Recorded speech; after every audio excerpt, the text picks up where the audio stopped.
हम इस practice session में यूपी टेट और सुपर टेट दोनों को कवर कर रहे हैं। यहां पर मैं आपको एग्जाम के बिहेवियर का एहसास कराऊंगा, अर्थात एग्जाम वाले सवालों को करवाऊंगा। हमारा जो ऑब्जेक्टिव इस सेशन को लेकर के यही है कि आपको एग्जाम का फील, एग्जाम का बिहेवियर अभी से होता रहे, मतलब ऐसा एहसास हो जब आप एग्जाम हॉल में जाएं कि कुछ भी डिफरेंट, कुछ भी नया नहीं है, वही सब कुछ है जो आपने पढ़ा था, वही सब कुछ है जो आपने प्रैक्टिस क्लासेस में किया था। अर्थात आपको किसी भी प्रकार के कोई कंफ्यूजन में रहने की जरूरत नहीं है।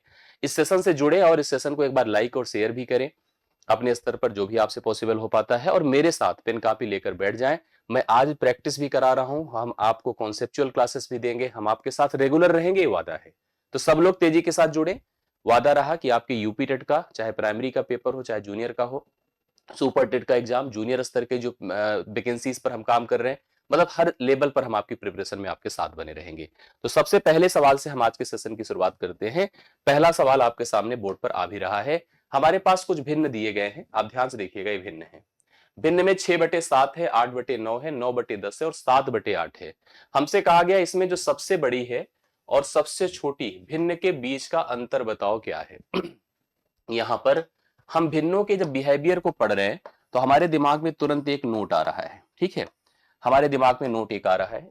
पहली चीज तो भिन्न जो है प्रॉपर है। क्या है? प्रॉपर है। प्रॉपर का मतलब उचित है। कौन सा भिन्न उचित होता है दिमाग में रखिए, जब कभी a/b ऐसा हो जो लेस देन 1 हो, अर्थात a का मान b से छोटा हो, ऊपर छोटा हो नीचे बड़ा हो, तो उस भिन्न को प्रॉपर अर्थात उचित भिन्न कहते हैं। और ऐसे अगर भिन्नों का समूह आपको दिया गया है उसके साथ साथ अगर अंश तथा हर का अंतर समान है, अंश तथा हर का अंतर समान है, हर का अंतर समान है, ध्यान से मेरी बात को सुनते चलिएगा, अंश तथा हर का अंतर समान है। सॉरी मिस्टेक है, मतलब यहां पर चीजें जो है थोड़ा सा लॉक नहीं था ये इस फाइल, तो इसी वजह से समस्या हुई। एक बार थोड़ा सा आप लोग देख लीजिएगा, जो मैंने लिखवाने की कोशिश करी। मैं चाहूंगा कि एक बार फिर से आप सभी लोग इस सारी बात को ध्यान से देख ले, क्योंकि हो सकता है आपको भी कंफ्यूजन रहा हो। ये थोड़ा सा यहाँ पर बोर्ड फाइल की दिक्कत थी, बट कोई नहीं। चलिए हम लोग शुरू करते हैं, फिर से देख लेते हैं सवाल को।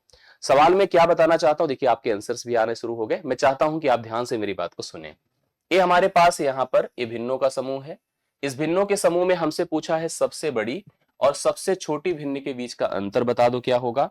हम कैसे करेंगे, इसके लिए कुछ बातें आप पॉइंट करना शुरू करिए। सबसे पहले जो भिन्न है एकदम साफ साफ दिख रहे हैं, सबके सब प्रॉपर है। प्रॉपर को हिंदी में कहते हैं उचित। क्या कहते हैं? उचित कहते हैं। ऐसे भिन्न जो a/b के रूप में हो, जहां पर a लेस देन 1 रहे, अर्थात जो अंश रहे वो छोटा रहे और हर जो है बड़ा रहे, तो भिन्न आपके उचित होते हैं। ऐसे भिन्नों के यदि अंतर समान है, किसके? अंश और हर के। अंश तथा हर के अंतर अगर समान है, ठीक है, अंश तथा हर के अंतर अगर समान है, तो याद रखिएगा, एक पॉइंट आप दिमाग में रख लीजिएगा, जिसका अंश बड़ा, ठीक है, जिसका अंश बड़ा, अंश बड़ा वह भिन्न बड़ा होगा। बस यहीं से कंफर्म हो गया, ठीक है, वह भिन्न बड़ा होगा। समझ रहे इस बात को? मैंने क्या कहा कि अगर भिन्न हमारा प्रॉपर है, मतलब प्रॉपर का अर्थ होता है उचित, जिसमें अंश छोटा होता हर बड़ा होता और प्रॉपर होता है। अगर अंश तथा हर का अंतर समान है, तो जिसमें अंश बड़ा वह भिन्न बड़ा होगा, जिसमें अंश छोटा वह भिन्न छोटा होगा। अगर हम इन भिन्नों के कंपैरिजन को देख रहे हैं तो सब में अंतर समान है, देख रहे हैं सब में अंतर समान है। तो आप मुझे बता दें स्मॉलेस्ट क्या है, ठीक है, कंफर्म करिए सभी लोग भैया, स्मॉलेस्ट क्या है? तो सबसे छोटा 6/7 हमको दिख रहा है। लार्जेस्ट बताएं क्या है, मतलब सबसे बड़ा कौन दिख रहा है? कंफर्म करिए, सबसे बड़ा हमको 9/10 दिख रहा है। क्या मैं सही हूं? सबसे छोटा आपको 6/7 दिख रहा है, सबसे बड़ा आपको 9/10 दिख रहा है। सब में आंसर का अंतर समान था। इनका मुझे डिफरेंस करना है 6/7। यहां पर बात को समझिएगा। अब आपको लार्जेस्ट कौन दिखा? लार्जेस्ट 9/10 दिखा और स्मॉलेस्ट आपको 6/7 दिखा। कैसे करना है थोड़ा सा समझ लीजिएगा, कुछ प्रॉब्लम नहीं है। 9 सते 63 लिखिए 63, 10 छंगे 60 करिए बटे 10 सत्ते 70 करिए, कुल मिला के यहां पर 3 आएगा और यहां पर 70 आएगा। 3/70 पहला विकल्प इस सवाल का राइट सोल्यूशन कहलाएगा। 3/70 देखिए मेरे हिसाब से आप सबके आंसर आ रहे हैं, सभी लोग पॉइंट कर लीजिएगा। 3/70 the right solution for the given question. इस सवाल का सही हल आपके सामने है। तो क्वेश्चन नंबर 1 आपका कंफर्म होता है। इट्स वेरी इंपॉर्टेंट क्वेश्चन और हमेशा आपको परीक्षा में ऐसे सवाल फेस करने को मिलेंगे, इस बात को दिमाग में रख लीजिएगा। नेक्स्ट क्वेश्चन पर मैं आपको लेकर चलता हूं। ये भी देखिए महत्वपूर्ण सवालों में एक है और अक्सर आपको परीक्षा में ये फेस करने को मिल ही जाता है। सवाल का बिहेवियर पढ़िए, 22 है, 54 है, 135 है, 198 है का हमसे एलसीएम पूछ रहा है, लासा पूछ रहा है। आइए थोड़ा सा ध्यान से सब लोग समझने की और करने की कोशिश करें। लासा के लिए पहला काम करिए, जो नंबर्स आपको दिए हैं जैसे 22, जैसे 54, जैसे 135, जैसे 198, इन सभी का हम फैक्टराइजेशन कर डालें, इसका अभाज्य गुणनखंड कर डालें, क्योंकि सारे जो ऑप्शंस दिए गए हैं वो 4 प्रकार के गुणनखंडों में बटे हुए हैं। 2 है, 3 है, 5 है, 11 है, कुल 4 प्रकार के फैक्टर हैं। उन्हीं के स्वरूप में एक प्रोसेस आपको दिया गया है। जब मैं फैक्टराइजेशन कर रहा था तो मुझे इतना तो वर्बल कमांड था, जिस पर है उस पर मैं लिख दूंगा 2 गुणे 11, कोई दिक्कत नहीं है। जब मैंने इसको देखा तो भी मेरे दिमाग में 27 दूना 54 आ रहा है, मैं 2 गुणे 3 की पावर 3 कर दूंगा, 3 की पावर 3 ही 9 होता है, 9 त्रिक 27 दूना 54 होता है। 15 9 135 होता है, अगर आप इसकी बात कर रहे हैं यहां पर, तो 15 9 135 होता है। 15 में भी एक 3 है और 9, मतलब 27 गुणे अगर मैं 5 करता हूं, 27 गुणे 5 का मतलब क्या होता है, 3 की पावर 3 गुणे आप अगर 5 कर दें, ठीक है, 3 की पावर 3 27 होता है, 27 गुणे अगर आप 5 कर दें तो इस हिसाब से यहां पर भी 135 हो जाएगा। अब ले देकर अपने पास कौन है, 198 है। अब 198 को और टारगेट कर लीजिए, और अगर नहीं समझ में आता है, मेरी बात को बहुत विशेष ध्यान दीजिएगा जो मैं कहने जा रहा हूं आप लोगों को, अगर नहीं समझ में आता है तो फैक्टराइजेशन कर डाला करिए। बहुत बच्चों की, बहुत लोगों की डिमांड होती है, सर इसका कैसे हम सेट करें, कैसे सेट करें। इसके लिए आप जैसे 2 से काटिए, तब तक 2 9 18, 2 9 18, समझ रहे, 99 कितना हो जाए, 99। अब आप 3 से काटेंगे इसको, 3 33 हो जाएगा, फिर 3 से काटेंगे आपका 11 हो जाएगा, फिर 11 से, कुल मिला के अगर इसको आप प्रॉपर फैक्टराइज करेंगे तो 2 तो एक ही बार दिखा, लेकिन 3 आपको 2 बार दिखा, जो आपको 9 दे देगा। 9 दूना 18 गुणे आप अगर 11 कर देंगे, अर्थात 11 से मल्टीप्लाई। अब मैं जब आपसे कहता हूं कि आप एलसीएम निकालो, तो एलसीएम में हमारी जो जरूरत होती है वो क्या होती है, प्रत्येक प्रकार के गुणनखंडों को लेने की होती है। मेरे पास गुणनखंडों के रूप में 4 वैरायटी हैं, 2 है, 3 है, 5 है और 11 है। मैं सबका उपयोग करूंगा, उसकी अधिकतम घात के साथ करूंगा। तो 2 का सबसे मैक्सिमम पावर कहां है भैया, 2 का सबसे मैक्सिमम पावर और मिनिमम पावर एक ही बात है, अर्थात 2 की पावर एक ही है सब में। अगर देखिए यहां पर 2 की पावर इसमें तो फिलहाल है ही नहीं है, लेकिन अगर मैक्सिमम पावर मिनिमम पावर सोचिए तो एक ही है, अर्थात मैं 2 की पावर 1 का ही उपयोग करूंगा। और विकल्पों में देखिए तो केवल बी ऑप्शन ही है 2 की पावर 1 में। लेकिन पूरा प्रोसेस करिए आप। अब बताओ 3 की सबसे अधिकतम घात कहां है, तो 3 की सबसे अधिकतम घात ये पावर 3 है, पावर 3 है, पावर 2 है, तो मैं पावर 3 रखूंगा, 3 की पावर 3 हो गया। 5 की सबसे मैक्सिमम पावर केवल और केवल एक ही जगह दिखेगी, तो 5 की पावर 1 रखूंगा, और 11 भी 1 की पावर ही रख रहा है, तो ये मेरा हो जाएगा एलसीएम। और अगर मैं देखूंगा तो यह मुझे विकल्प बी में दिखेगा। करेक्ट हो गई बातें, यस।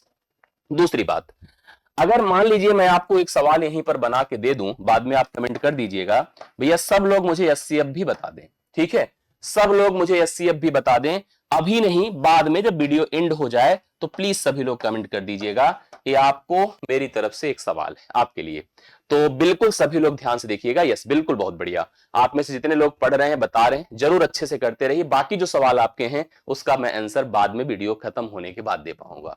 आइए नेक्स्ट क्वेश्चन पर आगे बढ़िए। तीसरा सवाल आपके सामने बहुत ही शानदार रूप में आपके सामने आता है। जो लोग थोड़ा भी सेंस, लॉजिक और कनेक्टिविटी बना सकते हैं वही लोग इसका उत्तर दे पाएंगे। और मैं आप लोगों से रिक्वेस्ट करता जाऊंगा कि आप सभी लोग परेशान बिल्कुल मत होइए, पढ़िए हमारे साथ पूरे कॉन्फिडेंस के साथ, वीडियो को अपने स्तर पे लाइक और शेयर करते चलें।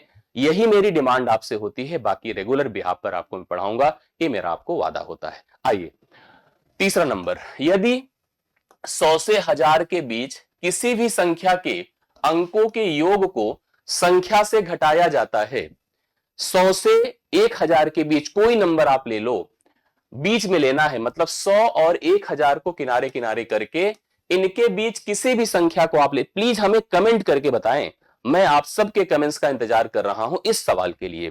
क्या सवाल है, 100 से 1000 के बीच किसी भी संख्या के अंकों के योग को संख्या से घटाया जाता है, योग को संख्या से घटाया जाता है, तो अंतर हमेशा किससे विभाज्य होगा। प्लीज बताइए। अब किसी को भी ले लीजिए आप लोग, जैसे मान लीजिए मैंने, अब किसको ले लूं भाई, मेरे मन में तो बहुत लोग हैं। जैसे मैं सबसे बड़ा इससे जस्ट ऊपर तो मैंने 101 को ही ले लिया, एक संख्या ले लिया। मैंने इसके अंकों का योग किया तो अंकों का योग हमें कितना मिला, 2 मिला। मैंने 2 को इससे घटाया तो 99 आया। अब 99 अगर विकल्पों के हिसाब से जाइए तो 9 से कटेगा, 12 से नहीं कटेगा, 6 से नहीं कटेगा, तो निश्चित तौर पर 9। एक आग वेरिफिकेशन और कर लीजिए, जैसे इससे जस्ट पहले कौन होगा, 999 है ना। यस, मैंने क्या किया, इसके अंकों का योग किया, अंकों का योग 9 9 18 9 27 होता है।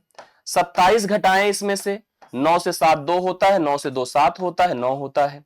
अब इसको चेक करिए क्या यह 9 से कट रहा है कि नहीं कट रहा है। तो मैंने देखा 9 से वही संख्या कटती, हम इसको जानते हैं, जिनके अंकों का जोड़ 9 से कटता है, करेक्ट है ना। तो 9 1 के 9, 9 8 72, या ऐसे सोचिए 9 और 7 2 9, तो 9 से कट रहा है। मैं आपको इस बात का भरोसा देता हूं, और इसको आप अपनी कॉपी में एक नोट की तरह भी लिख सकते हैं, कि अगर कोई संख्या 100 तथा 1000 के बीच में है, उसके अंकों के जोड़ को अगर उसी संख्या से घटाएंगे तो आपको जो रिजल्ट प्राप्त होगा वह रिजल्ट हमेशा और हमेशा बताएं क्या होगा, 9 से जरूर विभाज्य होगा, हमेशा हमेशा 9 से जरूर विभाज्य होगा। तो प्लीज इस बात को समझने की कोशिश करिए, और आशा करता हूं आप सभी को यह बात, यह पॉइंट आपको समझ में आया होगा। क्लियर है ना। यस, बहुत बढ़िया। हाँ ठीक है, चलिए नेक्स्ट क्वेश्चन पर हम लोग आते हैं। अलजेब्रिक सवाल है, अगर आपको, अभी मैं कंफर्म कर दूं, कितने लोग ऐसे हैं जिसको डी ट्रिपल एस बी देना है, बताएं थोड़ा मुझे कंफर्म करिए, कितने लोग ऐसे हैं जिनको डी ट्रिपल एस बी देना है। अगर आपको डी ट्रिपल एस बी देना है तो मुझे अगर कुछ मानते हैं ना, तो इस सवाल को तैयार कर लीजिएगा, इस पैटर्न को जो यहां पर आपके सामने है, प्लीज इसको तैयार करिए अगर आपको डी ट्रिपल एस बी देना है, ठीक है। और अगर यूपी टेट सुपर टेट देना है तो भी तैयार करना होगा। इसलिए इस सवाल को बहुत ही, मैं क्या मान रहा हूं, मोस्ट इंपॉर्टेंट, इसको मैं मोस्ट इंपॉर्टेंट मान रहा हूं। आप प्लीज सभी लोग पूरे सवाल को बहुत ही गंभीरता से, ध्यान से देखें, सुने और बताएं कि आंसर क्या होगा। आइए चलिए देखिएगा सवाल क्या है। लिखा है ए स्क्वायर माइनस 2a बराबर कितना दिया, बताएं 1। आपसे कह रहा है ए क्यूब माइनस 1 अपान ए क्यूब का मान बताओ कि कितना होने वाला है। वेरिफिकेशन करके भी उत्तर दिया जा सकता है, पुट करके भी दिया जा सकता है, ऐसे किसी एक रिजल्ट को, ऐसे किसी मान को लेकर के भी निर्धारित आप कर सकते हैं, सोच सकते हैं, जो इनको जस्टिफाई कर दे, अदरवाइज आपके सामने रिजल्ट है। यस बिल्कुल, आइए मैं आपको समझाता हूं कि क्या कैसे करना चाहिए। इस सवाल को पूरा ध्यान से देखिएगा, एकदम प्रॉपर डिटेल्ड अगर वेरिफिकेशन पर जाते हैं तो सबसे पहले यहां से मैं ए ले लेता हूं कॉमन। जैसे ही मैं लूंगा ए माइनस कितना होगा, बताएं 2 होगा, बराबर कितना होगा भैया 1। तो इसको आप लिख सकते हैं ए माइनस 2 बराबर 1 अपान ए। इसको इधर कर दें, ए माइनस 1 अपान ए बराबर आप 2 लिख सकते हैं। अब इसको इस रूप में लाना है तो क्यूबिक ऑन बोथ साइड करें, दोनों पक्षों का घन करें। मैं लिख रहा हूं क्यूबिक ऑन बोथ साइड, दोनों पक्षों का घन करें। अब घन करने की स्थिति समझो, अगर आपने इसको पढ़ा हो कभी भी इस तरह के पैटर्न को, ध्यान से देखिएगा। जैसे कभी भी आपको मैं बता दूं, इस पैटर्न को सोचिए, a माइनस बी का होल क्यूब, करेक्ट है, क्या होता है a cube minus b cube minus 3ab a minus b. इसी पैटर्न पर हम लोग यहां पर फॉलो अप करने जा रहे हैं। हम दोनों पक्षों का घन करेंगे तो भैया इस LHS है और RHS है, LHS का घन करिए कितना होगा, a cube minus 1 upon a cube minus 3ab, और आपका a है 1a और b है 1 अपान ए, जो कट करके सीधा 3 बना देगा। और a मतलब अगर आपको कभी भी ऐसे घन करना पड़ जाए, a माइनस 1 अपान ए, इसका अगर मुझे क्यूब करना पड़ जाए तो मैं क्या लिखूंगा, a cube minus 1 upon A cube minus 3a minus 1 अपान ए, क्योंकि मैं जानता हूं जो ए बी होगा वो खत्म होकर के 1 हो जाएगा। उस बिहाफ पर यहां केवल 3 बचेगा। a माइनस 1 अपान ए की जगह पर जो वैल्यू है 2, उसी 2 को यहां पुट कर दीजिए, बराबर यहां पर यह वैल्यू कितनी है 2, 2 का घन कितना होगा बताएं 8 होगा, 8 होगा। तो मैं लिखूंगा a cube minus 1 upon A cube बराबर कितना हो जाएगा, जो आपसे पूछा गया था। अच्छा 2 का घन कितना हो रहा है, यहां पर हमारे सामने स्थिति क्या है बताएं, यस हाँ। तो चलिए अपने पास ये हो गया, बताएं कितना 8, और यहां 3 दूना 6, 6 जाके जुड़ेगा 8 6 कितना हो जाएगा 14। तो मतलब आप समझ गए होंगे a cube minus 1 upon a cube is equal to कितना हो रहा है, 14 हो रहा है। सभी लोग आप लोग पॉइंट कर लीजिएगा, पहला विकल्प ए ऑप्शन राइट सोल्यूशन हो जाएगा। 14 करेक्ट आंसर आ रहा है, यस बहुत बढ़िया। तो चलिए सभी लोग चौथे सवाल को करेक्ट आंसर मानेंगे, 14 ए विकल्प राइट सोल्यूशन आपके इस सवाल का आपके पास है, करेक्ट, यस। नेक्स्ट क्वेश्चन पर आइए। यदि 15% की हानि और 15% के लाभ होने पर वस्तु के विक्रय मूल्य के बीच का अंतर 450 रुपए है, तो क्रय मूल्य बताओ क्या होगा। जैसे आप एक दुकानदार हो, आपने कोई सामान खरीदा तो लागत लगाई, और लागत हमेशा 100% होता है, ये वस्तु की लागत होती है। लागत क्या होती है, 100%। अब कह रहा है कि अगर मैंने इसको 15% की हानि पर, ठीक है, 15% की हानि पर बेचा और 15% के लाभ पर बेचा, 15% के लाभ पर बेचा, तो स्थिति है कि दोनों के बीच में यहां से यहां तक में आपको 30% का अंतर नजर आया। कितने परसेंट का, 30% का। 15% की हानि और 15% के लाभ में 30% का अंतर नजर आया। यह 30% अमाउंट में 450 के बराबर है। आप ऐसे भी लिख सकते थे कि 15% की हानि पर बेचना मतलब 85% में बेचना, 15% के लाभ पर बेचना तो 115% पर बेचना। दोनों के बीच का फर्क 30% है, और इस 30% की जो वैल्यू है दोनों के विक्रय मूल्यों में 450 का अंतर दे देगी। 30% अगर 450 है तो हमसे तो लागत मूल्य या क्रय मूल्य पूछा था जो 100% के बराबर है। अब परसेंट परसेंट से गायब, 0 0 से 3 से 15 बार, 15 का 100 से गुणा करिए। 1500 रुपए अगर आपने क्रय मूल्य लगाया है तो बिल्कुल सही उत्तर आपने सेलेक्ट किया है। Yes, 1500 is the right solution for the given question. Correct answer आपका पांचवें सवाल का बन रहा है। तो प्लीज सभी लोग नोट करते चलें, कंफर्म करते चलें, 1500 इस क्वेश्चन के लिए डन आंसर, करेक्ट आंसर माना जाएगा। नेक्स्ट क्वेश्चन देखिए, ये सवाल भी आपकी परीक्षा के लिए महत्वपूर्ण है। अगर अभी किसी को ELT देना है, ठीक है, मैं जैसे बताता जाऊंगा, ELT ग्रेड अगर किसी को देना है या बिहार का किसी को BPSC का जो फर्स्ट पेपर देना है, जो मतलब कॉमन पेपर होता है, तो आपको इस सवाल को तैयार करना चाहिए ना। तो सवालों की जो अपनी डिमांड अलग अलग एग्जाम्स के हिसाब से होती है, जो मेरे एक्सपीरियंसेस हैं उसी के आधार पर बता रहा हूं। सवाल कहता है कि B-A का 30% बराबर A प्लस बी का 18%, ठीक है, A प्लस बी का 18%। तो हमसे A अनुपात B पूछा है, क्या हो जाएगा, A अनुपात B बराबर कितना होगा।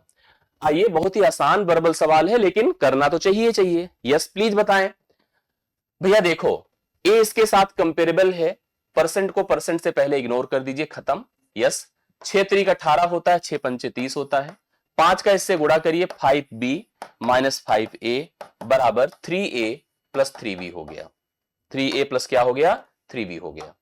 अब आइए चलिए, A को A की तरफ और B को B की तरफ लेकर जाए तो सब खत्म हो जाएगा। इसको उधर ले जाए तो 8A हो गया, इसको इधर लाए तो 5 से 3 निकला तो 2B हो गया।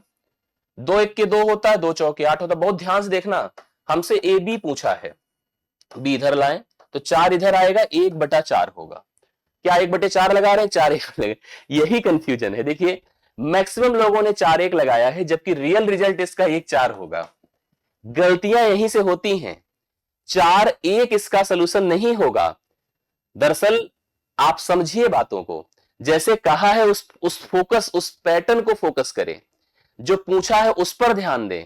नहीं तो इतना तो कंफ्यूजन हो जानता है एग्जामिनर कि हम क्या सोच सकते हैं, किसी सवाल की वर्किंग के लिए हम क्या सोच सकते हैं उसको पता होता है, और उसी आधार पे सवाल की ऑप्शन मतलब क्वेश्चन ही बनाना उनका काम नहीं होता है। ऑप्शन को डिजाइन करना, आपको कंफ्यूजन की मैक्सिमम एक्सट्रीम लेवल पर ले जाना उनका काम होता है। उनको लगता है कि आपको ऐसे कंफ्यूज किया जा सकता है, इसलिए ऑप्शन ऐसे दिया जाता है। यस बिल्कुल, हाँ पलटना नहीं भूलिए, ध्यान दीजिए बातों को, ठीक है। चलिए छठा डन होता है। सातवें पर आइए, आइए आप लोग कमेंट करना बाद में जब वीडियो हो जाए। देखिए मैं कोशिश कर रहा हूं कि सप्ताह में कम से कम 2 कॉन्सेप्ट की क्लासेस और 1 शॉर्ट क्लास रखेंगे, जिसमें एक टॉपिक एक दिन में खत्म होगा, और 4 कम से कम प्रैक्टिस की क्लासेस। मतलब इतना मैं आपको कराऊंगा। आपके कमेंट्स आने जरूरी, अभी नहीं, जब वीडियो एंड हो जाए तो करिएगा कमेंट। और आप सक्रियता दिखाइए, रेगुलर रहिए। जो जो क्लासेस हम दें, चाहे DSSB दें, चाहे KBS दें, चाहे सीटेट दें, जो भी क्लासेस दें टीचिंग के लिए, आप रहिए रेगुलर। सब आपके रिलेटेड होता है। आपको लगता है, जैसे मान लीजिए हमारे मन में देखिए क्या कंफ्यूजन है, हमारे मन में कंफ्यूजन इस बात का कि हम टेट सुपर टेट पढ़ रहे हैं तो कोई और परीक्षा टीचिंग की पढ़ेंगे तो हमारे काम की नहीं है। मैं आपको बता दूं, यही सबसे बड़ी कंफ्यूजन है। आप टेट सुपर टेट दे रहे हैं तो आपको जितनी समकक्ष परीक्षाएं हैं उन पर फोकस करना चाहिए।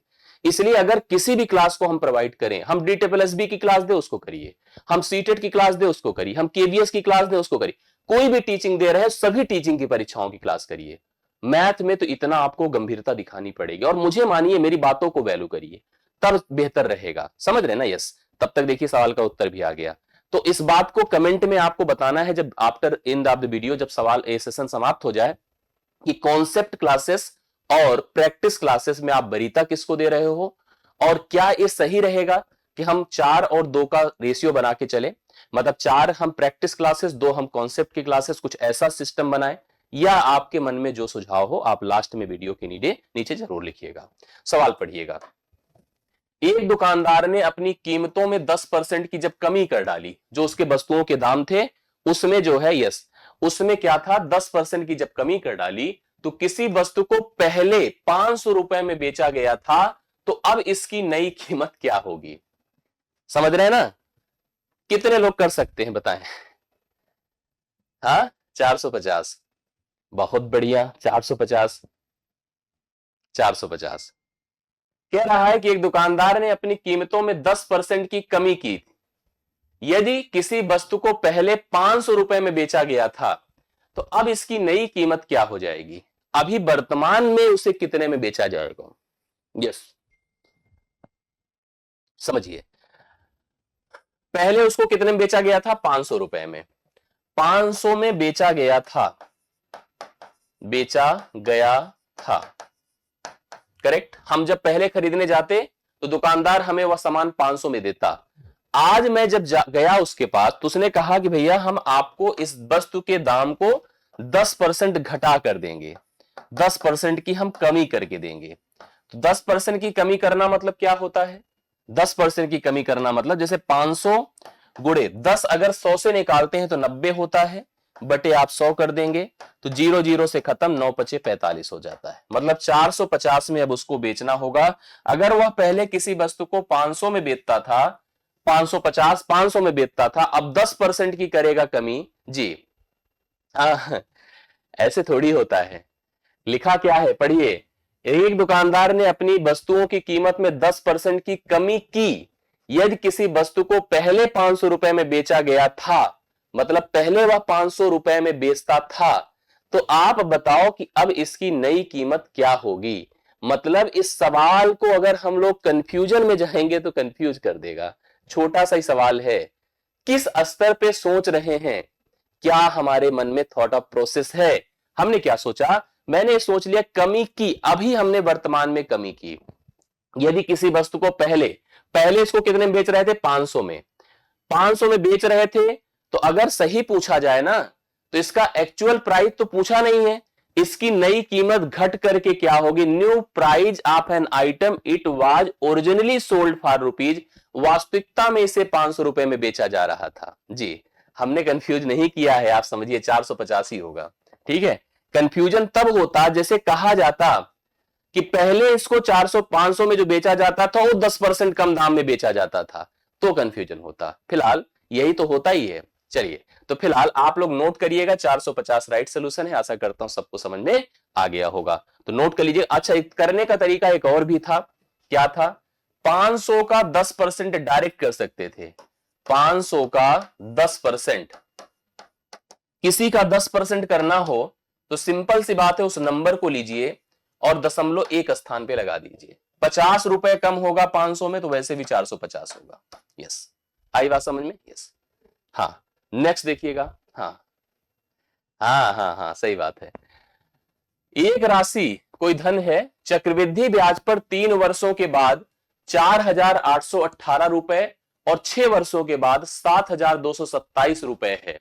राशि क्या है? वो मूलधन क्या है? वो धन क्या है? ये हमको बताना है। ये बढ़िया सवाल है। ये सवाल बीपीएससी का जो जूनियर लेवल का एग्जाम हुआ था उसमें पूछा गया था इस पैटर्न पर। समझ रहे, अगर आप बीपीएससी दिए हो तो आपको देख लेना चाहिए, उसके जूनियर में पूछा गया सवाल है। लेकिन याद रखना हम लोग की प्राइमरी में आ सकता है, ठीक है। तो आप सवाल को देखिए क्या है। कोई पैसा था, कोई धन था, जिसको हमने जमा किया कुछ इस प्रकार से। बहुत बढ़िया क्वेश्चन है। इधर यूपी पुलिस का एग्जाम हुआ था, उसमें भी सवाल पूछा गया था, तो इसलिए इस सवाल पैटर्न को दिमाग में रखिएगा। ये आपके पास एक पैसा था, आपने इसको जमा किया कितने साल बाद भैया? 3 साल बाद। 3 वर्ष बाद आपका पैसा हो गया 4818, ये हो गया। इसी पैसे को और 6 साल बाद, मतलब यहां लिखा है यदि राशि को 3 वर्ष के बाद इतना और 6 वर्ष के बाद, 6 वर्ष का मतलब यहां से 3 साल और आगे बढ़ जाइए, यह पैसा हो जाता है 7227 रुपए। अब आपसे पूछा गया है कि एक्चुअली हमारा धन क्या था, ये हमसे पूछा गया है। जब भी कभी ऐसे सवाल आए जहां पर यहां से यहां तक का गैप और यहां से यहां तक का गैप दोनों क्या है? इक्वल हैं, बराबर हैं, तो आपको अगर इस वैल्यू को फाइंड करना है तो यह एक क्रमिक प्रोसेस हो गया, सतत का नियम हो गया। इस नियम को हम ऐसे बताते हैं आपको कि जैसे मान लीजिए अगर हमने लिखा, यहां पर ध्यान देना, अगर हमने लिखा P से बन गया A1, फिर A1 से बन गया A2, और हमने नोटिस किया कि यहां से यहां तक का समय यहां से यहां तक के समय के बराबर है, तो हम इसके लिए एक प्रोसीजर फॉलो कर सकते हैं कि जिस रेशियो से A1 बना है P से, उसी रेशियो से A2 बनेगा A1 से। इसका मतलब आप अगर रेशियो पढ़े हैं, सतत अनुपात पढ़े हैं, तो इसका पैटर्न आपको समझ में आ गया होगा कि P इंटू A2 बराबर A1 का होल स्क्वायर, मतलब A1 गुणे A1। इसको फॉलो कर सकते हैं, मतलब जो बीच का मान रहेगा उसका वर्ग करना होगा, 4818 गुणे 4818 बटे क्या हो जाए, क्योंकि इसका वर्ग इन दोनों के प्रोडक्ट के बराबर हो जाएगा। तो आपको अगर P निकालना है तो 7227 से आपको क्या करना होगा? भाग करना होगा। अब काटने की कोशिश कर लीजिए, मुझे जहां तक लग रहा है 9 से कट रहा है। 8 1 9 9 8 9 8 आपका 17 4 के 3 से तो पहले काट के देख लीजिए, 3 3 से दोनों बार कट जाएगा, 2490 आ रहा है। यस बिल्कुल देख सकते हैं हम, 3 से काट के पहले चेक करते हैं। 3 दूना 6 होता है, 3 चौके 12, 3 9 27। हाँ, 3 से इसको काट के देखिए, 3 1 के 3 है, 3 छंगे 18 है, 3 छंगे 18 है। अब फिर से 3 से काटे, 3 8 24 है, 0 3 3 9 है। फिर 3 से काट के देखिएगा, यहां पर वही आएगा 1606। और आप देख रहे हैं कि सीधा सीधा 2 बार जा रहा है, 2 से इसको गुणा करें तो कितना हो जाएगा? 2 छंगे 12, 0 1 हो गया, 2 छंगे 12, 2 1 के 2 1 3, 3212 आ रहा है, जो कि आपको डी विकल्प में दिया है। डी विकल्प 3212 राइट सोल्यूशन होगा, गलत था 2490। इसको बहुत ध्यान से देखिएगा, कैलकुलेशन गलत नहीं होना चाहिए, प्रोसेस आप लोग को फॉलो सही करना चाहिए। अगर ये सब चीजें सही है तो बेहतरीन आप कर सकते हैं, सवाल को डन कर सकते हैं। यस, नेक्स्ट क्वेश्चन पर आऊंगा। अगला सवाल, टोकरी है, टोकरी मतलब बकेट, ए है और बी में फलों की संख्या का अनुपात 7 9 है। यदि ए में से 6 फल निकालकर बी में डाल दिए जाते हैं, ए में से 6 फल निकालकर बी में डाल दिए जाते हैं, तो यह अनुपात 1 और 3 का हो जाता है। ए और बी में फलों की कुल संख्या क्या है? क्या संख्या है आप सोचिए, विकल्प से भी जा सकते हैं, फलों की कुल संख्या पूछ रहा है। जैसे मैं आपको बता दूं, ध्यान से मेरी बात को सुनिएगा। जैसे देखिए, इस 7 और 9 का रेशियो था, 2 टोकरियां थी, एक टोकरी का नाम ए था, दूसरे टोकरी का नाम क्या था? बी था। 2 टोकरियां थी, 7 और 9 के रेशियो में इनमें फलों की संख्या थी। होता क्या है, इसने कहा ए में से 6 फल निकालकर बी में डाल दिया गया, बी में डाल दिया गया, जिससे यह रेशियो 1 और 3 का हो गया। इसमें से 6 फल निकाला गया और इसमें उन्हीं फलों को डाल दिया गया, जिससे कि यह रेशियो आपका 1 और 3 का हो गया। करना चाहे तो डायरेक्ट पॉसिबल है, मतलब ऐसा कोई बहुत दिक्कत की बात नहीं है। जैसे अगर हम ट्रेडिशनल सोचें और ऑप्शन से सोचें तो बहुत ही ओरल उत्तर आ गया। कैसे आ गया पता है? फलों की संख्या पूछ रहा है टोटल, 9 7 क्या होता है? 16। 16 से कटने वाली संख्या केवल एक विकल्प है, 32। यही उत्तर हो जाएगा, कंफर्म है। आप चाहे चेक कर लो कैसे।